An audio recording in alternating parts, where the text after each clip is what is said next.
I think that's a problem we run into time and time again is like we think that this thing is going to work, right? Like we might even have evidence that the thing is going to work, but we don't know for sure if it works with our population or if it works in the exact idiosyncratic way that Hmm. we're accomplishing it, right? So, in that evaluation step of process linked to outcome, what steps might you take to ensure every step of the way that we're getting to that mature process state?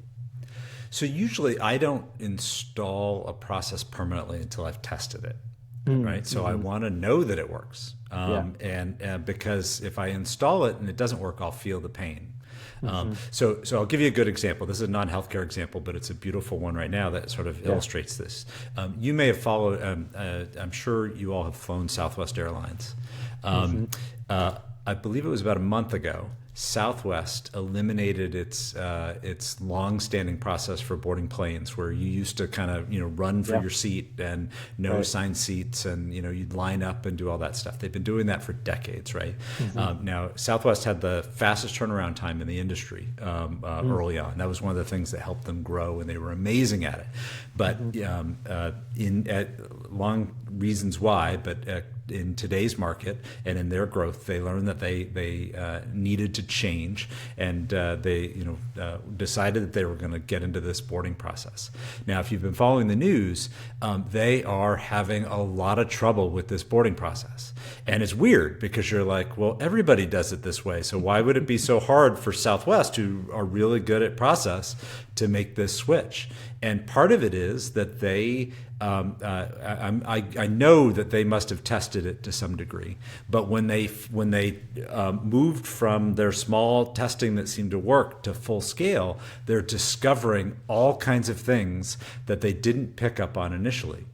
Things about like where the crew keeps their bags, Yeah. how they also turned off free bags, so that means fewer people are checking bags, and they're actually bringing bags on board, which means there's more bags than they had before. So they changed two significant things at the same time without Yeah. really looking at what that meant together, right? They also price tiered their seats. So whereas I would run for the nearest aisle seat, and or maybe I'd look for the exit row and then run to the nearest aisle seat, and that was my method. And other people would go to the front or the back. They had all kinds of theories. Now it's price locked, so that means that a good chunk of us who are cheap go to the back of the plane, right? Right. I was on a plane the other day, and there was nobody in the exit rows. They had to move people into the exit rows because nobody bought them because they Wow. were expensive. Whereas they used to be the prime seats that filled first with all the business travelers, right? So anyway, so this is a good example though where they made a change. It probably seemed like very common sense, and I know they tested it because that's just Southwest way.